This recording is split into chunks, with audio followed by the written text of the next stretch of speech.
¿Cómo están, iglesia? Bien, vamos a empezar hoy una serie, wow, espectacular. Me encanta esta serie, la hemos llamado Jesus Masterclass o la Masterclass de Jesús. Y básicamente va a estar basada en el Sermón del Monte. Ustedes saben que no hay mejor predicación que ha existido en la historia que la predicación que hizo Jesús en el Sermón del Monte. Y hay tanta riqueza que literalmente podríamos estar todo el año y mucho más profundizando en eso. No lo vamos a hacer porque sabemos que hay otras cosas que también tenemos que enseñar como iglesia. Pero en las próximas semanas, gracias, vamos a estar profundizando en esos capítulos de Mateo, desde el 5 en adelante, donde Jesús trae una enseñanza que cambió, que revolucionó la historia, que revolucionó las vidas de las personas que lo escucharon y lo sigue haciendo con cada uno de nosotros. ¿Cuántos dicen amén?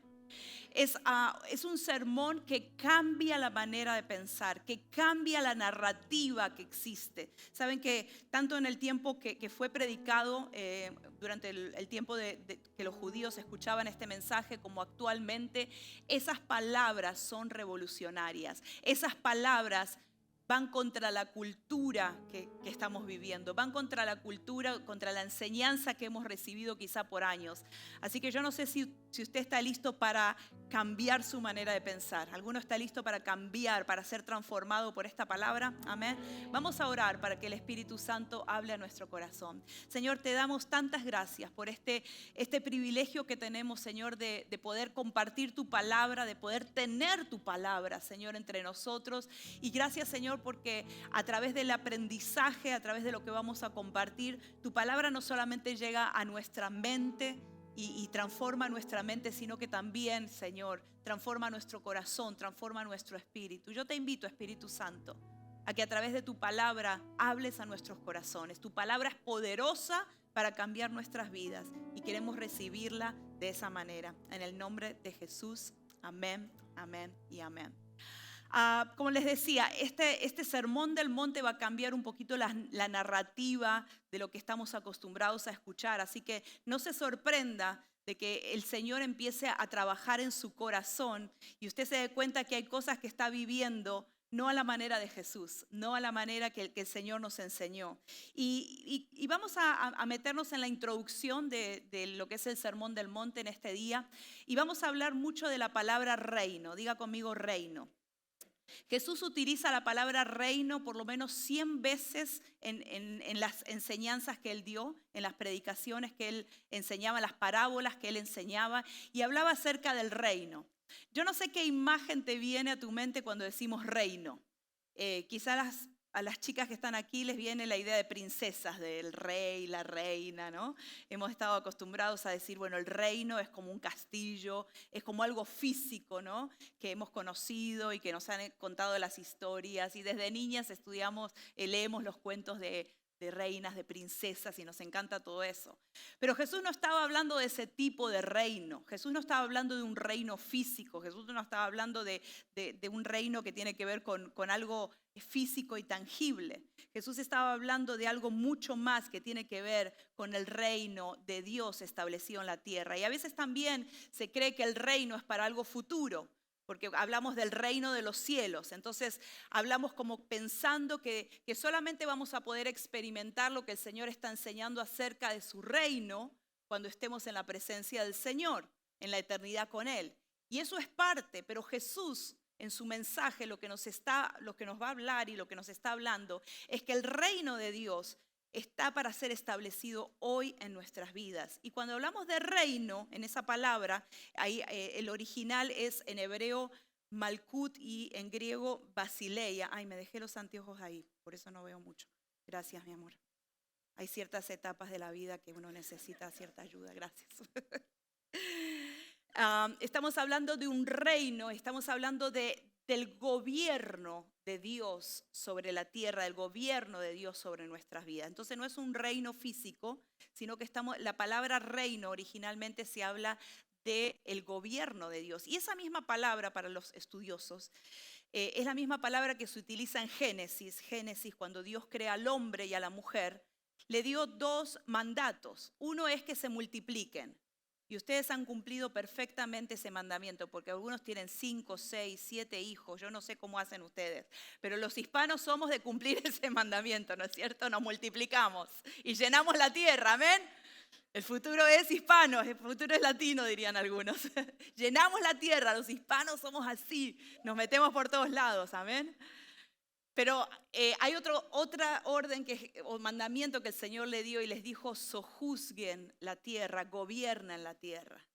Y ese fue el plan original del Señor. Pero todos sabemos que ese plan se frustró por el pecado. Y vino el pecado y no pudimos cumplir ese propósito del Señor, de que el reino de Dios venga. Pero Jesús vino. Jesús vino y empezó a predicar ese reino y empezó a hablar de ese reino y estableció el reino. Entonces hoy vamos a ver a través de la palabra qué significa esto del reino. ¿Quiénes son parte del reino? ¿Qué significa que Cristo gobierne en ciertas partes de nuestra vida? Ese acto de gobernar no es solamente un sustantivo, sino que es un verbo. Y Jesús comenzó, antes de su sermón, introdujo este concepto, y lo vamos a leer en Mateo, capítulo 4, versículo 17. Dice que inmediatamente, esto pasó inmediatamente después de que Jesús fue bautizado. Ustedes saben que Jesús fue bautizado, fue lleno del Espíritu Santo y ahí comenzó su ministerio a los 30 años y es donde empezó a predicar. Y el primer mensaje que él da es este sermón del monte y comienza introduciendo el concepto del reino de esta manera. Dice: arrepiéntanse, diga conmigo arrepiéntanse, porque el reino de los cielos está cerca. Y ustedes saben que este es el mismo mensaje que predicaba Jesús, Juan el Bautista, que preparó el camino de Jesús. Y Juan el Bautista predicaba: arrepiéntanse, porque el reino de Dios está cerca. Y Jesús trae esta misma palabra: arrepiéntanse, porque el reino de los cielos está cerca. Y saben que la religión del tiempo en que vivía Jesús, los judíos, trabajaban mucho en la conducta externa. Pensaban que la transformación tenía que ser externa, por eso hablamos de las leyes y no vamos a profundizar en eso. Pero mucha de la religión trabajaba con la conducta externa. Pero Jesús, a través de este sermón del monte, empieza a trabajar en nuestros corazones. Empieza a hablar de que la transformación de nuestras vidas comienza en el corazón. No comienza por esforzarnos por agradar a Dios. No comienza por hacer las cosas bien. ¿Cuántos hemos estado ahí tratando de ser buenos, tratando de no pecar, tratando de hacer las cosas bien? Pero cuando el Señor en realidad lo que quiere es transformar nuestro corazón de adentro hacia afuera, para que el reino del Señor primero toque nuestros corazones. Y Jesús dice: arrepiéntanse. La palabra arrepiéntanse en este original griego significa metanoia. Diga conmigo metanoia. Me gusta que hable griego usted. Metanoia. Jesús dice metanoia. Y metanoia no tiene que ver con algo externo. Metanoia significa un cambio de mentalidad. Eso es arrepentirnos. Y eso es lo que Jesús está queriendo establecer a través de este sermón del monte. Tú has aprendido a pensar de una manera, te han enseñado a vivir de una manera, pero yo quiero que te arrepientas de esa manera de pensar y comiences a pensar como el reino del Señor quiere que pensemos.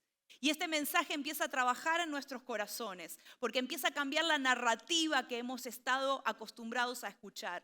Por eso cuando estudiemos el Sermón del Monte te vas a dar cuenta que es un sermón que va contra la cultura, donde como cristianos no podemos amoldarnos a lo que la cultura nos enseña, sino que tenemos que arrepentirnos, tenemos que cambiar nuestra manera de pensar y empezar a actuar como el reino del Señor se establezca en nuestra vida. Es como empezar a caminar y a reaprender muchas cosas. Te vas a dar cuenta que Jesús te va a decir: ama a tus enemigos. ¿Sí? La narrativa era ojo por ojo, diente por diente. La narrativa era otra, tenías que defenderte. La narrativa de Jesús es: ama aún a tus enemigos. Y hay cosas que quizá van a chocar a tu vida porque tú estás acostumbrado a vivir de otra manera. Pero cuando el reino del Señor viene a nuestra vida, nos arrepentimos, hay un cambio que empieza en nuestro corazón, que pasa por nuestra mente y que después se ve en la manera que actuamos. Así que vamos a hablar de este reino en estos próximos minutos. En primer lugar, quiero que sepan que el reino fue predicado por Jesús, como les dije hace unos minutos atrás, más de 100 veces. Fue el mensaje central. Yo creo que si Jesús hubiera tenido un YouTube channel, se llamaría Jesús y el reino. O sea, tendría que estar la palabra y reino de Dios, porque todo su mensaje él repetía constantemente, las parábolas que él enseñaba. Y si no me cree, miren, en Mateo 13:24 dice, les contó una parábola. El reino de los cielos es como un hombre que sembró buena semilla en su campo. Y ahí usted puede seguir leyendo la historia. En otra parábola, Mateo 13:31 dice, les contó otra parábola. El reino de los cielos es como un grano de mostaza. Jesús continuó enseñando a sus discípulos constantemente sobre el reino, sobre una narrativa diferente, sobre lo que él quería establecer, no a futuro. No estaba hablando de futuro cuando estemos en la presencia del Señor. Él estaba diciendo, tú tienes que vivir bajo el reino, bajo el gobierno del Señor hoy. Y por eso dijo, yo he venido a traer vida y a traer vida en abundancia. ¿Saben qué? Cuando viene el reino del Señor a nuestra vida, cuando traemos el reino, los conceptos de Dios a nuestra vida y empezamos a vivir bajo ese reino, nuestra vida comienza a vivir de una manera diferente. Empezamos a vivir no nuestra vida a nuestra manera, sino a la manera de Dios. Y la manera de Dios es vivir la vida en abundancia. No es vivir la vida en miseria. No es vivir la vida en tristeza, aunque hay momentos de tristeza, aunque hay momentos de necesidad. Miren, a veces yo me encuentro con hermanos que son de la otra iglesia, no de Iglesia Ciudad, ¿ok? Pero que tú le preguntas, ¿cómo estás? Y bueno, pastor, acá en la lucha. Y le preguntas al otro día, ¿y cómo estás? Ay, aquí luchando. Y le preguntas 5 días después, ¿y cómo estás? Ay, aquí, en la lucha. Yo digo, nadie va a querer ser cristiano con esa persona, ¿no? Yo no estoy diciendo que we fake lo que estamos pasando. Yo no digo que siempre vamos a estar en gozo, que siempre vamos a estar en victoria. Hay momentos de dificultad, hay momentos donde pasamos por pruebas, pero aún en la prueba somos más que vencedores en Cristo. El Señor ha venido a traernos vida y vida en abundancia. Y el reino de Dios es eso, es comenzar a vivir la vida a la manera del Señor aquí. No es vida en abundancia en el cielo. Y no estoy hablando de abundancia económica, estoy hablando de la abundancia de vivir bajo la bendición de Dios.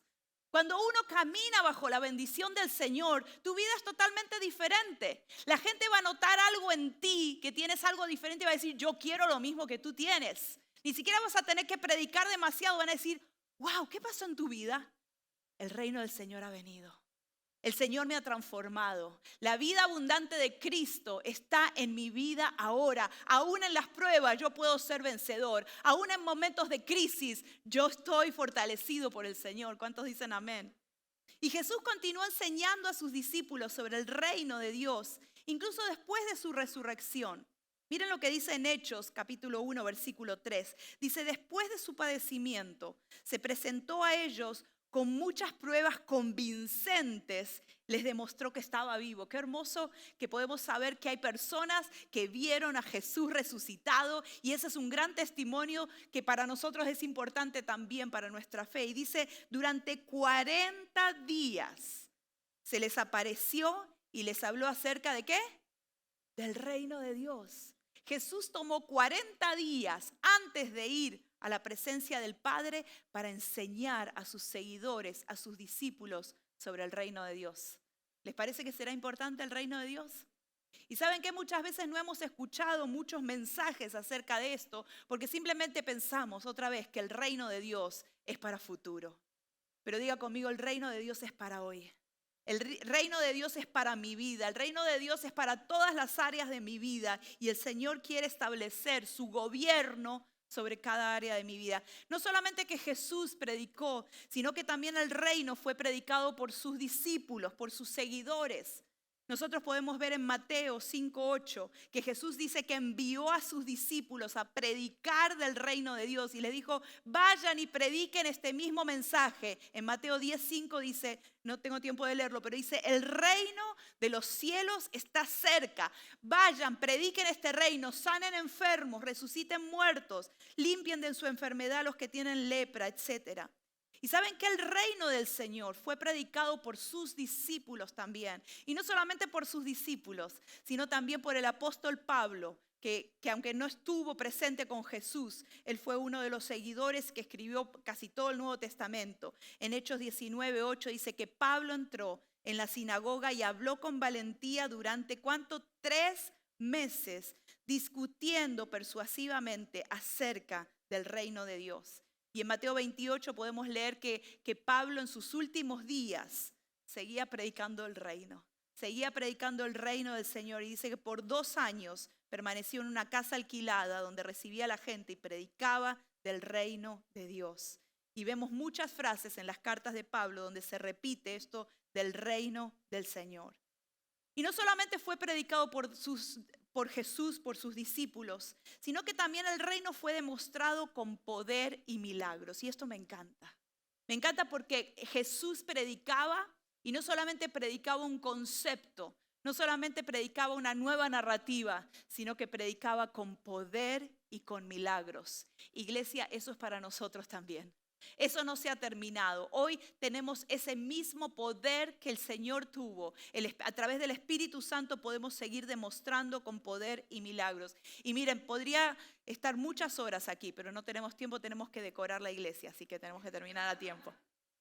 Pero ¿saben qué? Hay tantos testimonios. Yo esta semana me gozaba tanto de escuchar personas que me contaban, pastora, Dios me sanó de una hernia, desapareció. Yo iba a la operación y los médicos miraron y no hay más hernia. Señor hizo el milagro instantáneo ahí. Escuché a otra hermana, su nieto fue operado del corazón y los médicos están sorprendidísimos que en 2-3 días el niño se recuperó. Es la oración de la iglesia, el poder que sigue establecido, el poder que sigue actuando en la vida. Y saben que para mí no hay mayor poder demostrado que una vida transformada. Y ayer hablaba con una jovencita, como me contaba que en este mismo altar el Señor la liberó de opresiones, de ataduras, y hoy ella tiene una nueva vida en Cristo. ¿Qué milagro más grande que ese? El Señor sigue moviéndose y el reino se sigue demostrando con poder y con milagros. Mateo 9:35 dice que Jesús recorría todas las ciudades y aldeas enseñando en las sinagogas, proclamando las buenas nuevas del reino y sanando toda enfermedad y toda dolencia. Y ustedes conocen los milagros que el Señor hacía. Pero ¿saben qué? Esos milagros continuaron con la iglesia. Esos milagros los podemos leer en Hechos. Cuando se proclama el reino de Dios, cuando el reino, el gobierno de Dios viene a tu vida, hay señales, hay milagros. Así que, hermano, sigue creyendo en el Señor. El Señor tiene ese milagro para hacer. Sigue creyendo en el Señor. El Señor no es solamente un concepto que agregamos a nuestra vida. El Señor es poder. El Señor transforma vidas. El Señor cambia y el Señor también hace milagros en nuestros días. Ahora quiero que enfoquemos estos últimos minutos en los invitados a ese reino, porque ahí es donde Jesús comienza lo que nosotros conocemos como bienaventuranzas. ¿Saben lo que significa la palabra bienaventurado? Felices, dichosos. Son aquellos que son invitados a este reino. Y Jesús empieza a dar una lista de personas que en el tiempo que él vivía, esas personas no eran invitadas a la religión. Ese tiempo las personas no eran invitadas por los judíos a ser parte de la religión. Es más, tú tenías que tener cierto estatus, tú tenías que tener cierto nivel, tú tendrías que memorizar la palabra, tú tendrías que tener cierto conocimiento para poder ser parte de esa élite. Sin embargo, Jesús en su mensaje está invitando a otras personas y este es el momento más especial y cumbre de ese mensaje. Y lo que Jesús a través de estas bienaventuranzas está haciendo es derribando esos argumentos, esa narrativa que tenía la gente que lo estaba escuchando, donde la gente pensaba que para ser invitado a acercarse a Dios, primero tenía que haber ciertos requisitos en su vida. Y la narrativa que existía en ese tiempo de cuáles eran esos requisitos era que en primer lugar tenías que ser judío. Tenías que ser judío. Ellos estaban esperando un rey. Ellos estaban esperando a alguien que transforme la historia que estaban viviendo. Ellos estaban esperando a alguien que gobierne en lo natural, que traiga un gobierno establecido, que traiga una revolución natural, y por eso los judíos creían, y la palabra del Señor dice que ellos son pueblo escogido. Pero Jesús vino a cambiar esa narrativa, porque Jesús vino a incluir a personas que en esa narrativa no estaban incluidas y que ahora vamos a ver. Segundo, la otra narrativa que vino a romper Jesús en cuanto a los requisitos en la religión, aquellos que eran bienvenidos, aquellos que cumplían el requisito, que podían ocupar un lugar, especialmente eran los hombres. Y ustedes saben que vivían en la religión especialmente estaba abierta exclusivamente para hombres. Las mujeres en ese tiempo se creían que eran de segunda categoría, que no calificaban para eso. Y qué hermoso que Jesús le dice a las mujeres, vengan. Y parte del equipo de Jesús, de discipulado, había mujeres. Qué hermoso que Jesús redime. Qué hermoso que Jesús da la bienvenida. Y Jesús le da ese lugar a mujeres que habían sido prostitutas, mujeres que habían sido rechazadas por la sociedad, mujeres que estuvieron a punto de ser asesinadas por haber sido prostitutas, mujeres que habían estado endemoniadas y habían sido liberadas porque el reino del Señor vino a su vida. Y el Señor empezó a cambiar esa narrativa. Otras de los requisitos que la religión decía era que tenían que ser personas perfectamente puros y consagrados, y hablaba de una consagración externa. Y ustedes saben que eso es lo que hace la religión. La religión hoy lo único que hace es tratar de que nosotros por nuestras fuerzas, por nuestras costumbres, por lo que hacemos, nos ganemos el favor del Señor. Cuando el favor del Señor está ganado en la cruz del Calvario por lo que Él hizo. ¿Cuántos saben eso? Y no necesitamos hacer nada para acercarnos más que simplemente tener un corazón arrepentido. Y también había otra mentalidad que solamente podían ser parte de ese reino que iba a establecer el Mesías, aquellas personas que eran físicamente íntegros y saludables. Por eso Jesús fue tan intencional en invitar al reino a los cojos, a los ciegos, a los desahuciados, aquellos que la sociedad los había dejado de lado, a los marginados. Y Jesús insistió en eso. Y si tú lees todo el Evangelio, te vas a dar cuenta que no digo que a los ricos los rechazaba, pero Él se ocupó de traer a los pobres, a los necesitados en su reino. Y por último, el reino de Dios para los judíos era aquellos que eran ricos. Y por eso Jesús también fue intencional en llamar a los pobres. Y si no me creen, vamos a leer, y con esto vamos a ir finalizando en unos minutos. Mateo 5:1. Este es lo que llamamos las bienaventuranzas. Y vamos a leer rapidito directamente la bienaventuranza. Dice, bienaventurados los pobres en espíritu, porque de ellos es el reino de los cielos. Y escucha quiénes son los invitados. Porque estas personas que Jesús nombra en este sermón son los que Él invita a su reino. Y quizá tú te identifiques con algunos de estos. Porque son los pobres en espíritu, son los que se declaran necesitados de Jesús. ¿Hay algún necesitado de Jesús aquí? Hey, tú eres bienvenido. Bienvenidos a los que a los mansos, a los que lloran, porque serán consolados. ¿Sabes qué? El pasar por dolor, el pasar por una pérdida, tú calificas. Tú calificas para el reino del Señor. Quizás estás pasando por dolor en tu corazón. Quizás estás pasando por ese momento de llanto. El reino del Señor es para ti, porque serás consolado, dice el Señor. Bienaventurados los que tienen hambre y sed de justicia. ¿Cuánta justicia queremos hoy? ¿Cuánta justicia se está pidiendo? Y tenemos necesidad de la justicia de Dios. Y dice el Señor que vamos a ser saciados. Gloria a Dios por eso. Bienaventurados los misericordiosos, porque alcanzarán misericordia. Dios no deja de ver tu misericordia. Dios no deja de ver lo que tú haces con el pobre, con aquel que está marginado, con aquel que nadie ve. El Señor lo ve y dice, el Señor va a mostrar misericordia en tu vida. Bienaventurados los de limpio corazón, porque verán a Dios. Bienaventurados los pacificadores. ¿Algún pacificador aquí? Todos nos gusta ganar, ¿no? Pelear. Pero dice bienaventurados. El mundo va a decir, ese es débil. El mundo es contra el principio del Señor. Bienaventurados los pacificadores, porque ellos serán llamados hijos de Dios. Bienaventurados los que padecen persecución. Y mira, quiero tomar un minuto aquí nada más. hoy estamos, mundialmente se recuerda a la gente no alcanzada por el Evangelio. ¿Sabes qué cantidad de personas hay no alcanzadas en la tierra? 1/3 de la población.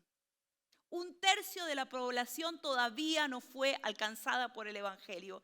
Y en esos lugares donde todavía no ha llegado el Evangelio, en muchos lugares hay persecución a cristianos que van a predicar el Evangelio. Hoy tenemos unos misioneros que están trabajando allí en Marruecos. Un lugar donde no pueden reunirse de esta manera, donde no pueden decir que son cristianos, hijos de Dios, donde son perseguidos. ¿Y saben qué? Dice aquí, bienaventurados los que sufren persecución por causa de Cristo. Y sabes que cuando empezamos a vivir bajo el reino de Dios, con los principios del gobierno de Dios, vamos a sufrir persecución. Tú vas a perder amistades. Tú vas a perder personas que decían que tú eras cool y vas a dejar de ser cool, chicos jóvenes. Porque cuando empezamos a caminar en el reino del Señor, estamos yendo contra la cultura del reino. Va a haber momentos donde tú vas a tener que ser determinado en lo que tú crees, en lo que tú dices, en lo que tú vives. El reino del Señor es como el reino del revés. Es la contracultura que el Señor quiere que traigamos a nuestra vida, porque Él nos ha redimido. Y en ese tiempo pasaba exactamente lo mismo. Y ese sermón fue predicado a personas que, claro, había un grupo de religiosos que estaban diciendo, wow, esto no es lo que nos han enseñado. Pero había un grupo de personas que eran ciudadanos de segunda categoría. Ciudadanos que habían sido marginados, que estaban siendo abusados. No sé qué estatus legal tendrían, que se sentían despreciados, que se sentían de segunda categoría. Y Jesús les dijo, ustedes son los invitados al reino. Y hoy el Señor te sigue diciendo lo mismo. Tú, no sé cómo te has sentido, no sé como inmigrante cómo te sientes hoy, pero tú no eres de segunda. El Señor te dice, tú eres invitado a mi reino. Tú eres el primer invitado al reino. Los pobres en espíritu, los mansos, los hambrientos. Ahora, ¿cómo entramos a ese reino? ¿Cómo podemos ser parte de ese reino del Señor? Porque a veces nos sentimos que no calificamos para ser parte de lo que el Señor, de esa transformación, del gobierno del Señor. En Mateo 5:20 dice el primer requisito, dice, porque les digo que si su justicia no supera la de los fariseos y los maestros de la ley, de ninguna manera entrarán en el reino de los cielos. Y ahí uno dice, wow, si ni siquiera puedo ser apenitas con los fariseos que eran perfectos, si la justicia no supera los fariseos y maestros de la ley. ¿Sabes lo que estaba hablando Jesús? No estaba hablando de algo externo, estaba hablando de nuestro corazón. Y el primer requisito que tenemos que tener para poder entrar, para poder ser parte de este reino, no es una apariencia externa, no es un esfuerzo externo de poder ser mejores personas, sino la pureza y la humildad interior. El Señor busca corazones humildes. El Señor busca corazones puros. Y cuando hemos crecido en el Evangelio podemos cometer este error. El error de creernos que ya tenemos todo superado. El error de que, bueno, que es más nuevito. El error de que, bueno, yo ya pasé por esto. El error de que, bueno, yo ya aprendí esto. Y sí, claro que hemos aprendido muchas lecciones. Pero si nuestro corazón no se mantiene en humildad, si nuestro corazón no se mantiene en esa pureza, no podemos ser parte del reino de Dios. Estamos siendo parte de una religión. Quizá hemos agregado a Dios a nuestra vida, pero Cristo no está gobernando. Cristo no está siendo Señor de nuestra vida si tenemos esa actitud. Y Jesús dice que para ser parte de ese reino no necesitamos una religión externa, sino lo que tiene que ver con el corazón. Otra característica de aquellos que son invitados y otro requisito está en Mateo 10:15. Me encanta esto.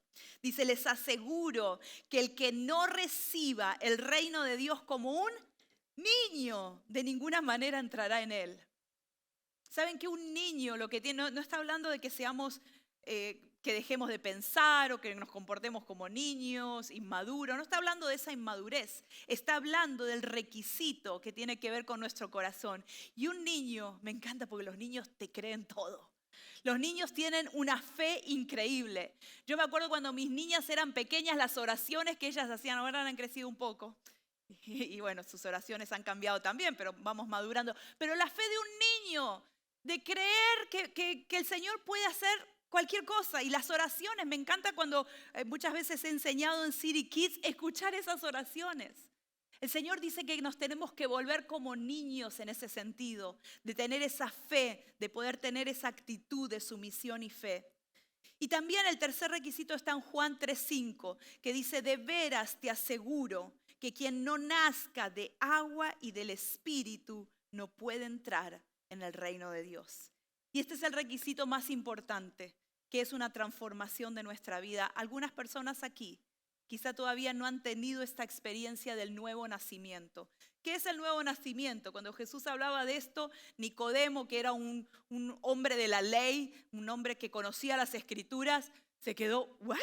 ¿Nacer de nuevo? Tendré que entrar otra vez al vientre de mi mamá para nacer de nuevo. Y lo que Jesús estaba hablando es del concepto del nuevo nacimiento espiritual. Porque todos hemos nacido de agua, no está hablando del bautismo, sino que está hablando, en ese tiempo se decía nacer de agua es el nacimiento natural, que todos hemos nacido, pero está hablando de un nacimiento del Espíritu. Y hay personas que solamente aquí han nacido en lo natural, tú estás aquí vivo, tú has tenido la experiencia de haber nacido de tu mamá, pero no has experimentado esa transformación del Espíritu en tu corazón. Entonces estás tratando de caminar a tu manera y agregar a Dios a ese caminar. Y entonces tratas de hacer lo bueno, tratas de comportarte bien, pero no ha habido una transformación de adentro hacia afuera. Y ese es el nuevo nacimiento, donde Cristo viene a reinar a nuestras vidas y comenzamos ya a caminar no a nuestra manera, no bajo nuestro reino, no como nosotros creemos saberlo hacer, sino bajo el gobierno de Dios. Y esa es lo que nosotros llamamos conversión. Cuando empezamos a darle ese lugar a Cristo, que Cristo gobierne nuestra vida. Pero quizás has nacido de nuevo y quizás tú eres un creyente de tiempo. Pero ¿sabes qué? Quizá hay áreas de tu vida que todavía no le has dado el gobierno a Dios. Que quizá todavía el reino de Dios no ha venido a tu vida. Quizás se lo has dado a tu espíritu, quizás se lo has dado a ciertas cosas, pero todavía el reino del Señor no ha venido a tu familia. Todavía el reino del Señor no ha venido a tus finanzas. Tú sigues haciendo tus cuentas. Y tú tienes que invitar a Jesús, el reino de Dios, a tus finanzas también. Y vamos a hablar también de esto. El reino de Dios a tu trabajo. El reino de Dios no es para los domingos. El reino del Señor es para ser transformado en todas las áreas de nuestra vida. El problema es que los cristianos separamos la religión, lo espiritual de lo secular. Y de lunes a viernes es nuestro reino. Y de lunes a viernes trabajamos para nuestro propio reino. Y el rey somos nosotros. Y tenemos control de todas las situaciones. Pero cuando invitamos a Cristo, el Señor hace un cambio revolucionario. Y donde a lo mejor creías que tenías todo bajo control, tenemos que empezar a decirle, Señor, quiero que tu reino venga a estas áreas de mi vida también. Ponte de pie, iglesia, vamos a orar. Vamos a pedirle al Espíritu Santo que realmente nos muestre en qué áreas de nuestra vida todavía el reino de Dios no ha venido. Y el reino de Dios va a venir a revolucionarte. Sabes que a veces vas a tener que hacer cosas que ni te imaginaste que tenías que hacer para que el reino de Dios venga a tu vida. Hace muchos años en Argentina hubo un tiempo donde Dios empezó a mover de una manera muy sobrenatural, lo que nosotros llamamos como avivamiento, como un mover de Dios. Y Dios empezó a tocar los corazones y el reino de Dios empezó a venir a las distintas áreas de la vida de las personas. Y empezó a cambiar, no solamente externamente, sino el corazón. Y personas eran tocadas en todas las áreas de su vida, empezaron a permitir al Señor que obre. Y en una de las iglesias, en uno de los grupos, empezó un mover del Espíritu Santo en algunas personas que empezaron a traer sus propiedades, a donarlas para la extensión del reino. Y traían literalmente su título de propiedad y lo daban porque habían entendido de que ya no eran dueños de esas cosas, sino que el Señor es dueño de todo lo que tenemos y lo que somos. Así que los pastores experimentaron eso y dijeron, ¿qué vamos a hacer? No vamos a poder agarrar la casa de los hermanos, el carro del hermano. ¿Qué vamos a hacer con eso? Así que se reunieron y lo que le dijeron a la iglesia, aquellos que estaban dando, porque el Señor había tocado sus corazones, le dijeron, no. Tomen sus propiedades, tomen sus carros. Eso es del Señor, pero te lo vamos a dar para que tú lo administres bajo los principios del gobierno de Dios. Entonces empezaron a decir, tú que querías que esa casa sea del Señor, cuando necesitamos hospedar a un misionero, yo voy a pedir por tu casa porque esa es del Señor. Cuando necesitemos que alguien vaya a buscar a alguien para traerlo a la iglesia porque no tiene carro, yo quizá te pida a ti directamente, sin temor, porque sé que tu carro es del Señor. Cuando el reino del Señor viene a nuestras vidas, cuando Él es Rey y Señor de nuestras posesiones, de nuestras familias, yo no voy a tener ningún temor si algún día el Señor llama a mis hijas a las misiones, porque ellas son del Señor. Cuando todo pertenece al Señor, cuando Él es Rey y cuando Él gobierna, nosotros simplemente somos sus siervos y tenemos que decir, sí, Señor, esto es tuyo, esto te pertenece. Eso es vivir bajo el gobierno, bajo el reino del Señor. Y yo quiero, iglesia, que tú puedas vivir bajo ese reino. Que tú puedas decir que Jesús realmente es Señor de tu vida. Y que si el Señor un día te llama a dejar todo por servirle, que no tengas ninguna duda, ningún temor, porque Él es tu Rey, porque Él es tu Señor. Cierra tus ojos y vamos a orar. Espíritu Santo, yo sé que estás hablando a nuestros corazones. Señor, yo sé que estás trayendo convicción y hemos empezado esta prédica diciendo, arrepiéntanse, porque el reino de los cielos está aquí.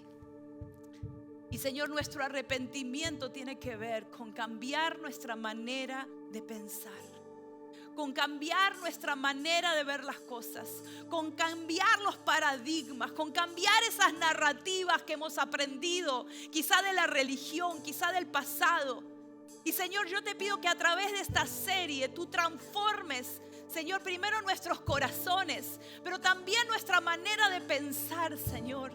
Que no te dejemos, Señor, marginado a los domingos. Que tú puedas ser Señor de mi vida de lunes a lunes. Que tú puedas traer el gobierno tuyo, Señor, a mi familia.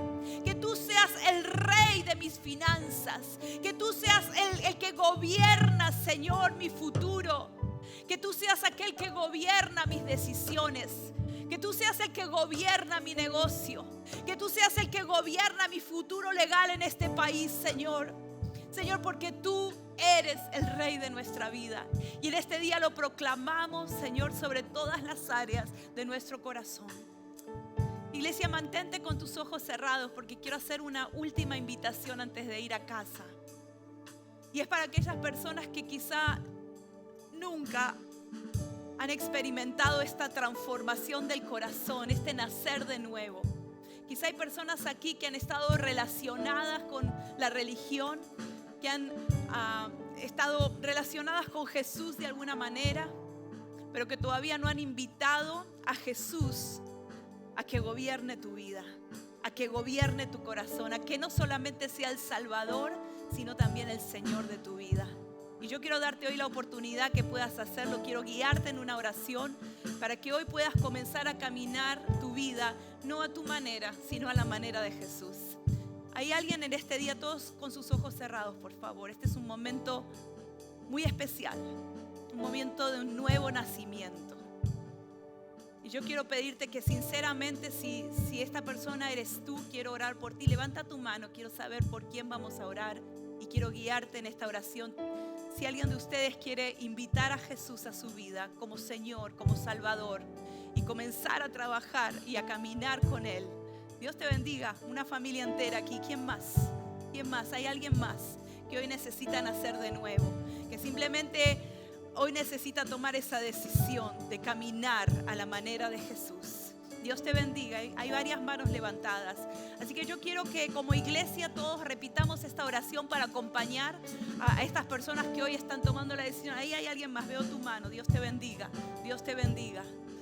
Wow, qué lindo, qué lindo. El Señor está haciendo un nuevo nacimiento en tu corazón. El Espíritu Santo está trabajando en tu corazón.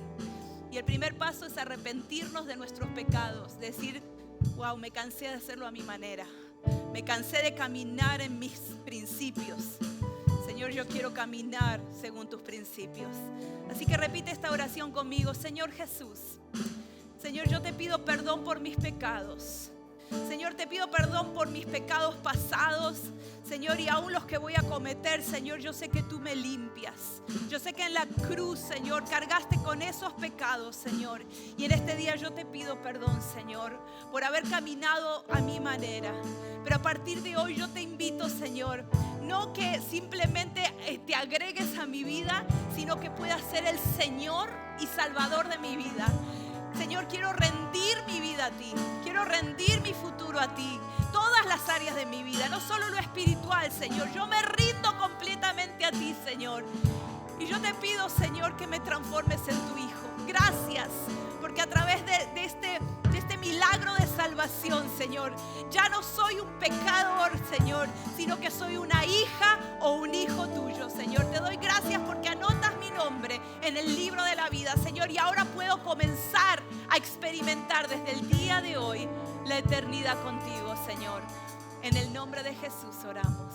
Amén y amén. Felicitaciones. Un aplauso a estos valientes que han tomado esta decisión. Y vamos a adorar juntos.